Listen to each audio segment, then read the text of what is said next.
তো দেখো আমার বর আমার জন্য সেলিব্রেশন লাইভের জন্য 50K একটা কেক পাঠিয়েছিল। আমি সেই কেকটা কাটতে পারলাম না, আমার হাত থেকে পড়ে গেছে।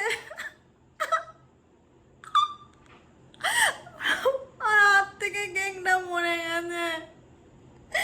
ও ভগবান, আমি এত কপাল পোড়া, আমি কেকটা কাটতে পারলাম না, আমি কেকটা কাটতে পারলাম না।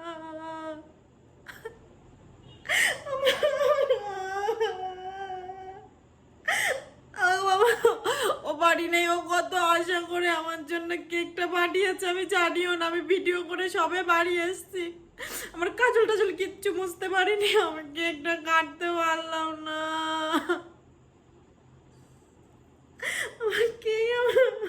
আমি কেকটা কাটতে পারলাম না। আমি আমার এত কষ্ট হচ্ছে, আমি কি বলবো, আমার সত্যি খুব কষ্ট হচ্ছে। আমি কত আশা করে বসেছিলাম, আর আমি ভাবতেই পারিনি যে ও আমার জন্য সারপ্রাইজ পাঠাবে। কোনোদিন সেভাবে সারপ্রাইজ দেয় না, এটা ছিল ওর প্রথম সারপ্রাইজ। আমার কেকটা আমি কাটতে